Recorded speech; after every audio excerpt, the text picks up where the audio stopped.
Welcome back to Self Talk Show podcast, folks. I'm your host Mitali Ohri, and I'm so excited about today's episode. We have an extraordinary guest with us, the one and only Gavin McGahey. He's a true inspiration when it comes to self-discovery and personal transformation, and he's here to share his wisdom with all of us. His newly released book, The Little Book of Noticing, is making waves and resonating with readers everywhere. Gavin is not just a leading practitioner of transformational coaching, but he's also a down-to-earth soul who genuinely wants to help you unlock your full potential and live a more fulfilling, purpose-driven life. His book is like a treasure trove of practical insights and techniques to embrace mindfulness, find inner peace, and navigate life's twists and turns with grace. What sets Gavin apart is his emphasis on self-awareness and the power of breath. He believes that by connecting with ourselves and the world around us, we can truly tap into our own strength and overcome any obstacle that comes our way. Through practices like breathwork, noticing the little things, and meditation, he guides us on a journey of self-discovery that leads to lasting inner peace and personal growth. But here's the thing, folks. Gavin's path to self-discovery wasn't all smooth sailing. It was during his recovery from surgery that he had a wake-up call, realizing how much unnecessary noise and distractions had consumed his life. That aha moment became the driving force behind his book and his mission to teach others the art of noticing and cultivating self-resilience. So buckle up, my friends, because in today's episode, we are going deep.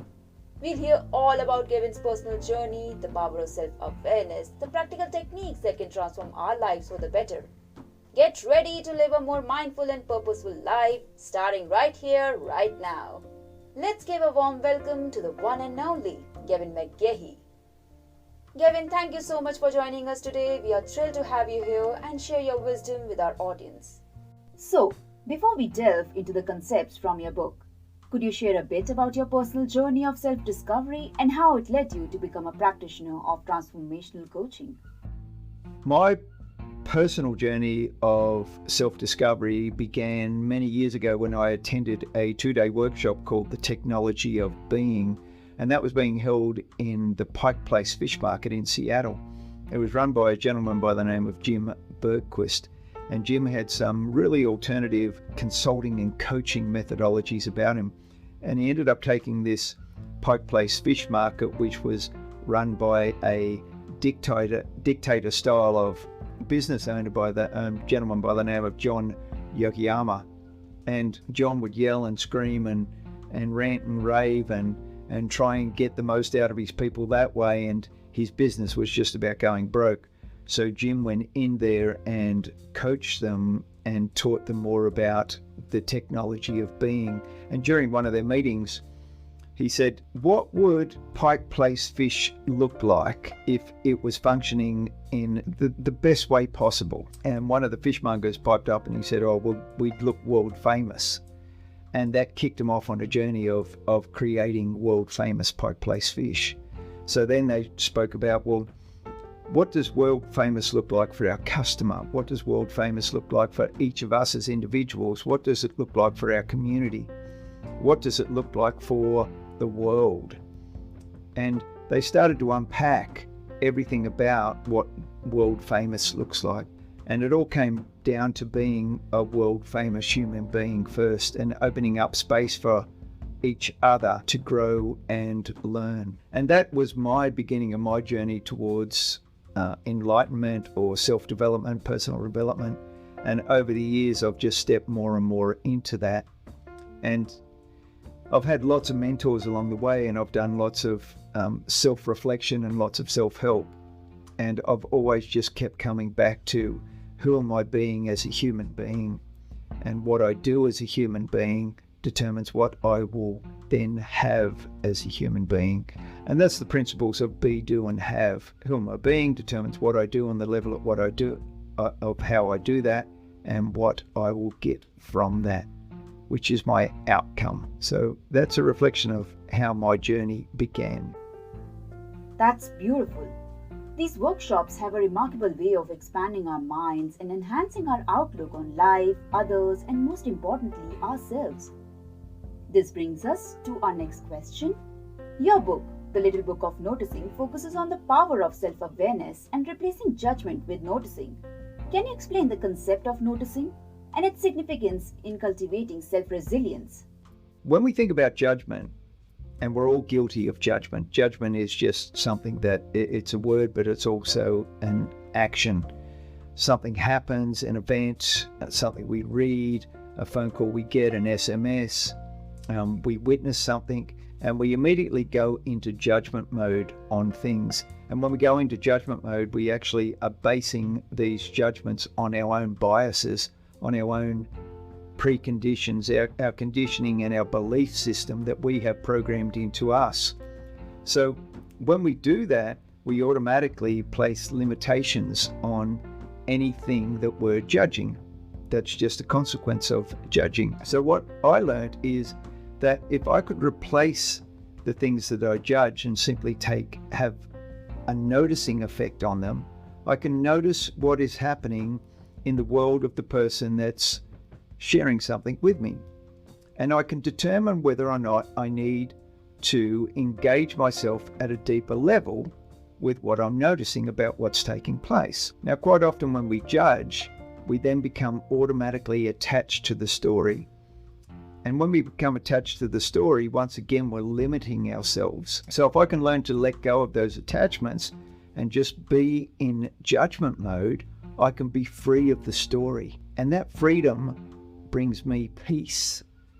And that is where the power of noticing over judging really steps up and really provides that gateway to how one change can bring peace into your life. I completely agree on that. Could you share how your personal experience of recovering from surgery and having a transformative realization influenced your outlook on the trivial distractions in life? In what ways did this realization serve as inspiration for writing your book? The little book of noticing came to me as I was laying in a hospital bed recovering from surgery. And I had a download from the universe, and that download said to me, you need to write a book. This is the name of the book. This is the content of the book. This is how the book will look and feel. And this is the impact the book will have in making a difference in the life of anyone that you connect with and that the book connects with. And it was all about the ability to remove the distractions and remove the impact that judging has on how we function in our life. That was the whole concept. It was about how can I remove these distractions and these limitations by removing the judgments and by noticing all of the things that are happening for me, to me, through me, around me. I can function from a way different place. I can just be functioning from a point of pure freedom, pure peace within me, just a space of non-attachment. And when you can live in a space of non-attachment, you can live in a place of peace and presence. And when I had that realization in that hospital bed that night, it was as if the book had already been written.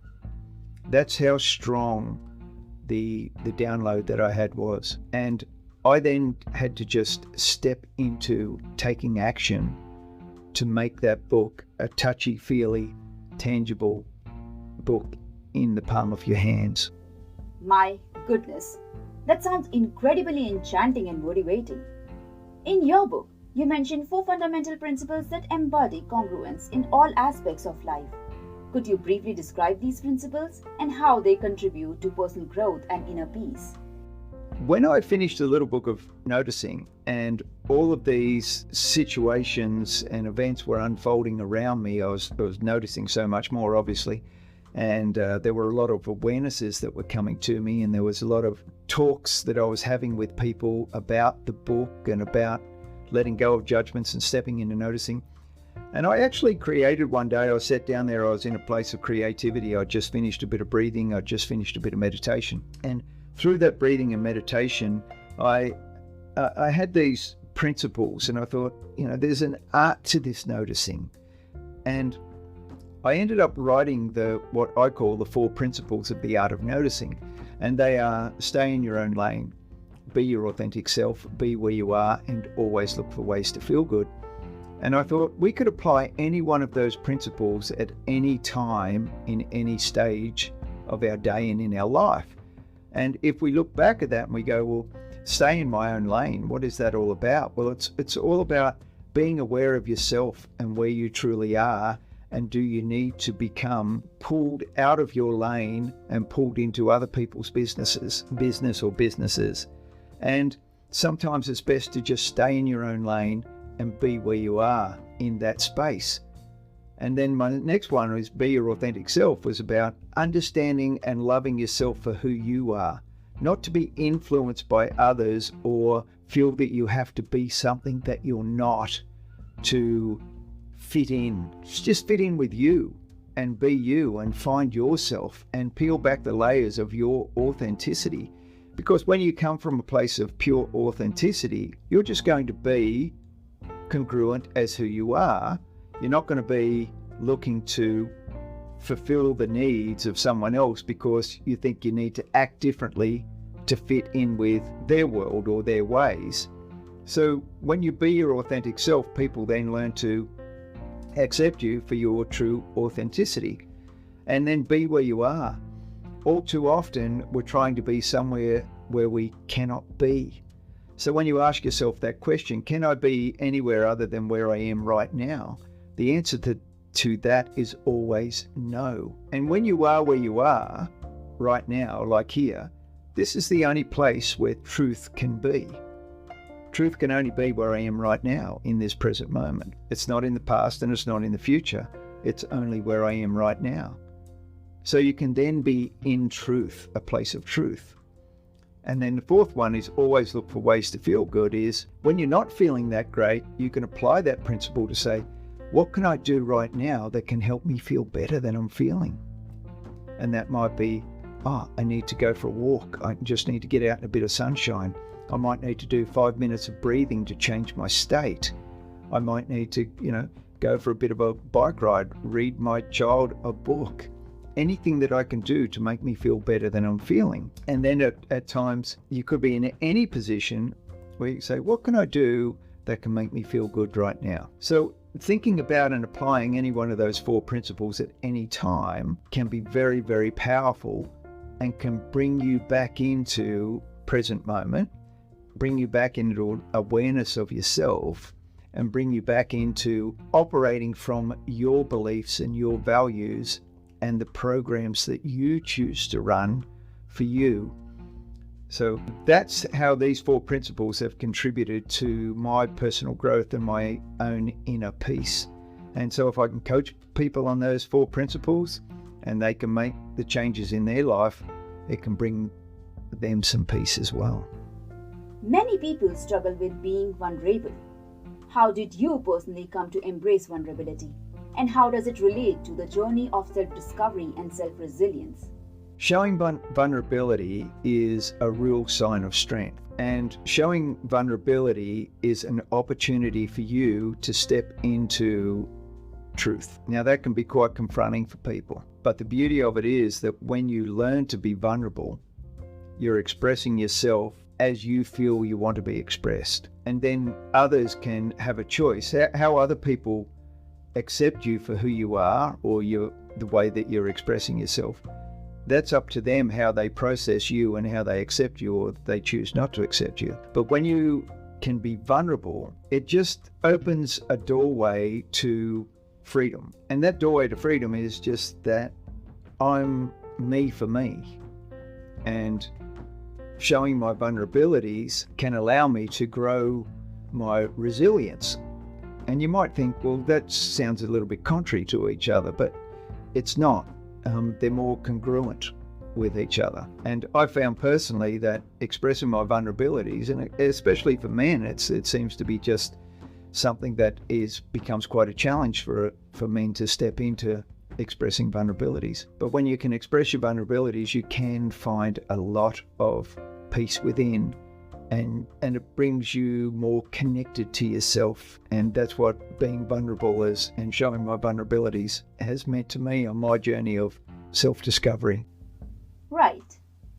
Could you share one or two anecdotal stories from your book that exemplify the transformative power of noticing and self-awareness?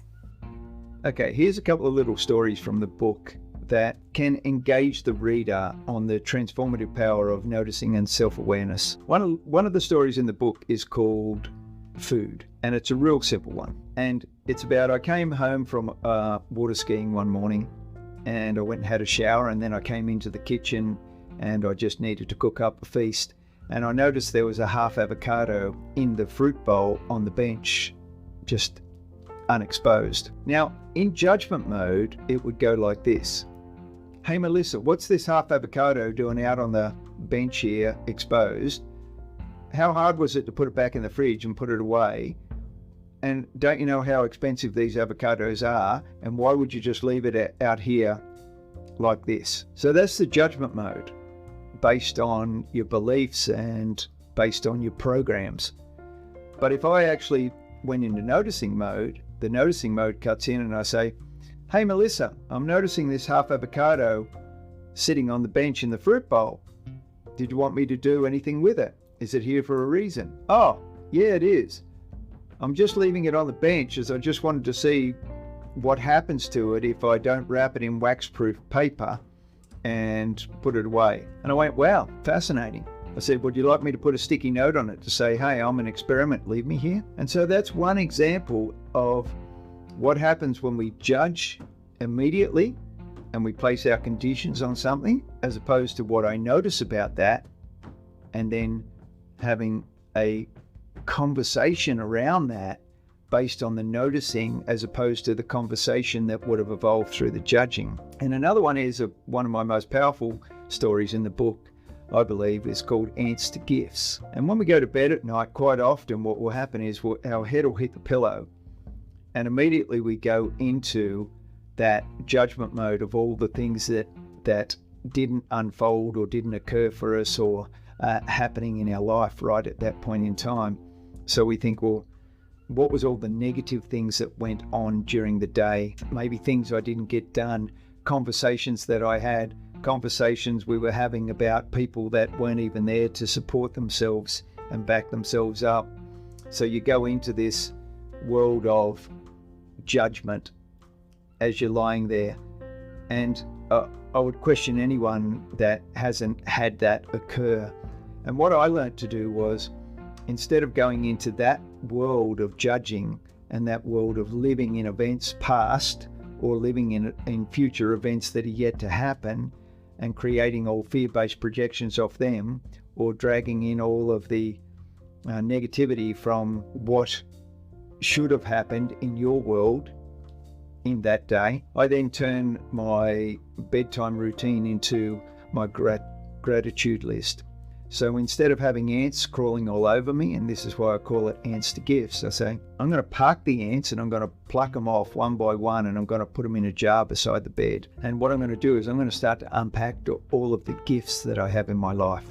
And the gifts are gratitude in friggin' things small, where the ants are another negative thought shows. So when I can just let go of the ants and I can wrap myself in gifts, I then find all of these wonderfully powerful gratitudes that I can have as I'm laying down to go to sleep. And when you start to list them out, grateful that I had a great meal tonight, grateful that I was able, I have a motor vehicle to transport me to work, grateful that I had some story time with my son, grateful that my parents are still alive, grateful for the place, the great place that we live in, grateful that we've got good roads and sanitation, and the end is, the list is endless. So when you can apply your gratitudes to each night, as soon as you hit that pillow, you go straight into gratitude mode.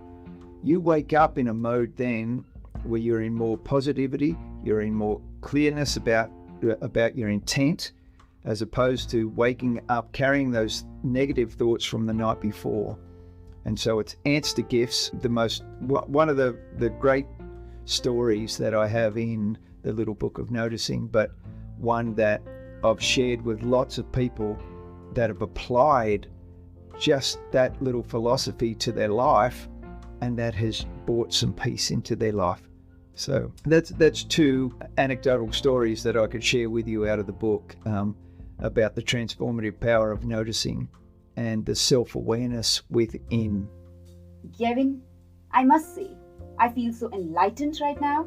Your insights on how judgment can lead to significant conflicts, while noticing and observation can simplify matters, were truly eye-opening. Those two captivating anecdotal stories from your book were incredible. You emphasize the practice of breathwork, noticing and meditation as tools for cultivating a deeper connection with oneself and the world. Can you explain how these practices can contribute to greater resilience, inner peace, and personal growth? I got introduced to breathwork a few years back, and it was when I was in a fairly low state, and I saw a Wim Hof video, and I thought, I'm going to give that a bit of a go. So I did one of his rounds of breathing, and it went for about 10 to 12 minutes. And at the end of that 10 to 12 minutes, I actually felt better. I felt a little bit clearer. I felt a little bit more at peace. I felt a little bit calmer. I felt a little less concerned about being concerned. And I thought, I'm going to try that again tomorrow. And I did it tomorrow, and the next day, and the next day, and the next day. And I continued on with that, and I still do breathing, but I've taken it to the next level where I'm now a certified breathwork facilitator, and I can coach people through somatic breathwork journeys and transformational breathwork journeys to help them change state and release trauma, etc., or just being in a pure place of rest and relaxation. And the breathing, along with my daily meditation, that just allows me to become so grounded and so present. And that's the beauty of breathwork and meditation and stillness. And even for people that say, oh, I can't meditate, well, learn some breathing techniques, because even if you can learn some breathing techniques, you're basically meditating anyway. Because meditation is about taking your mind off the world around you and bringing you back to a place of presence.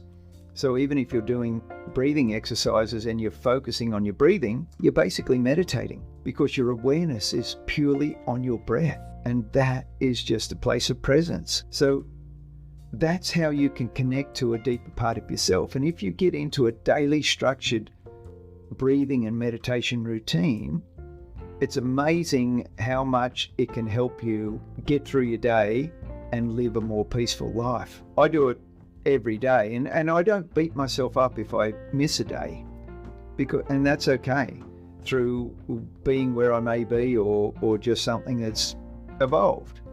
Now, I combine that also with some cold therapy. I do cold showers every morning as well. And these are the ways that I set myself up for my day to just be the best day that I can make it. And so breathing and meditation and a bit of cold therapy, and it's not cold therapy to the extremes where I've got to go and sit in an ice bath for 10 minutes or try and set a world record, because sometimes you can do things to the extreme and it's causing you more damage than good. But I know that by every day having a 2-minute cold shower, I get out of that shower just feeling alive. So that's the beauty of breathwork, meditation, cold therapy, and getting a deeper connection to yourself, which brings you just a greater state of wellness and feeling well within yourself. That's the practice of breathwork. And when you do that, it's the things that you notice about yourself are really quite inspirational in themselves.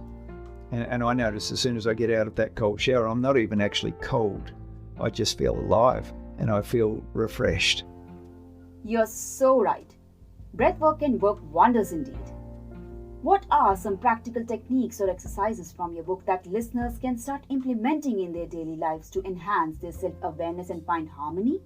The daily exercises that I would recommend that people implement are morning routine. So powerful to get into a morning routine and set yourself up for the day. And an evening routine as well. An evening routine is setting yourself up for rest and recovery. If you think of the nervous system and the autonomic nervous system, we have the sympathetic side of your nervous system, which is your fight and flight, And then we have the parasympathetic side of your nervous system, which is your rest and digest.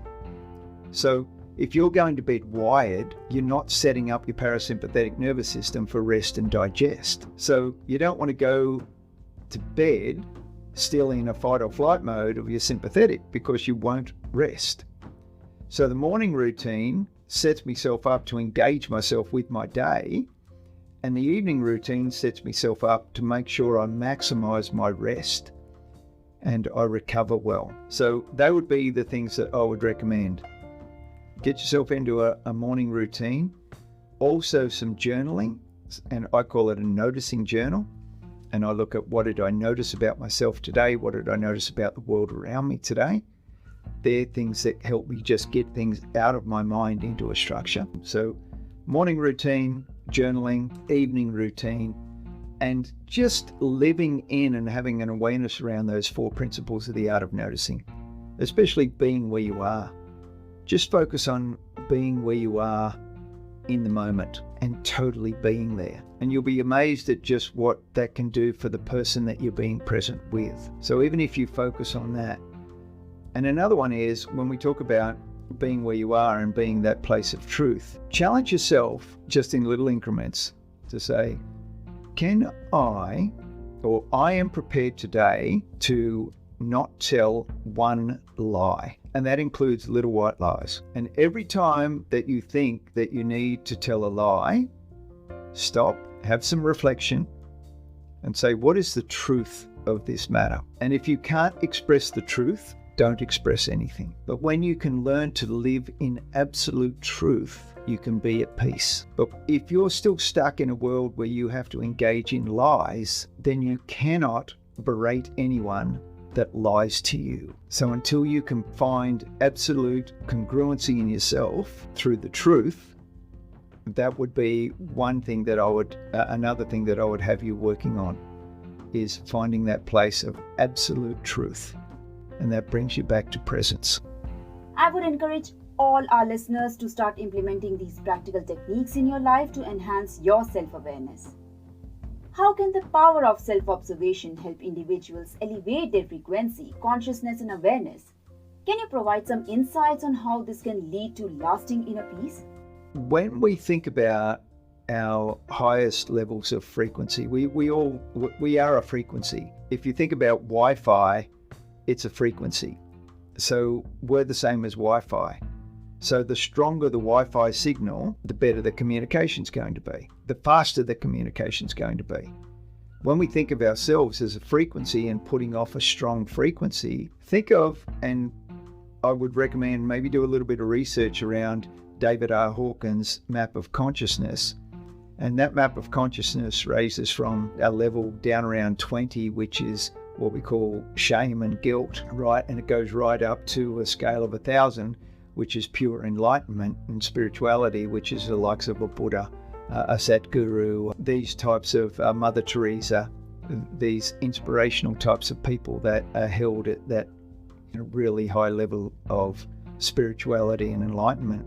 And you find out on that map of consciousness just where you feel you are. And sometimes you'll go maybe from a 300 to a 350 to a 550. But if you're down on that under the line, we call it under the line, over the line, you can look at it. What is it about my state that's holding me there? And what can I change that can raise my frequency? And when you raise your frequency, people feel that, because it's an energy field. So becoming aware of what your frequency is and the vibrational energy that you're giving off can improve your state and can improve your relationships, because it actually will be felt by people that are in your space. Agreed. As a practitioner of transformational coaching, what advice do you have for individuals who are looking to unlock their full potential and live a more fulfilling, purpose-driven life? Well, the advice that I would give to anyone that's looking to unlock their full potential and live a more fulfilling, purpose-driven life is to, 1, be vulnerable, 2, seek out help and assistance, and 3, take action, and 4, be patient. These are the things that I've had to learn over time. Like through my life's journey, I've gone through all the highs, lows, the ups and downs. I've had my own mental breakdown. I've been diagnosed with depression. I was on antidepressants. I've managed to kick all that. I'm 61 years old. I don't take any medication. I'm fit. I'm healthy. I'm alive and I'm living, breathing, and in gratitude every day. But if you want to unlock your full potential, you've got to go dig deep and find your authentic self, because you need to find your authentic self to then find out what your desires are, to then be able to put yourself into the functioning state of stepping into what your desires are and living a life from your desires, and living a life that's going to fill your bucket, because you need to fill your own bucket to be of value to others. And when you can fill your own bucket, that being of value to others and being of service to others, it actually comes quite freely, and it's coming from a pure place of love and energy. And you just become authentic in a giving mode and a receiving mode.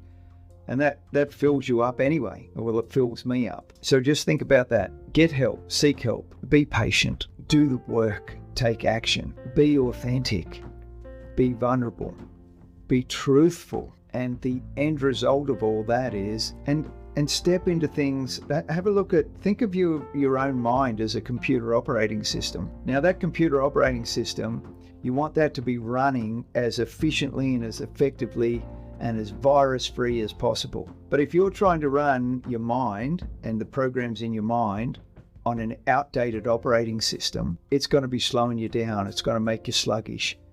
It's going to be holding you back in those old programs, because there's no new operating system there to run a new program. Because for me, that's what breathwork does. Breathwork can help us change out the old beliefs and the old operating system and bring in some new beliefs and a new operating system. So look to do the work and look to unpack yourself and repackage yourself. And don't be afraid of that, because in a year's time, there's going to be another new operating system for our computers.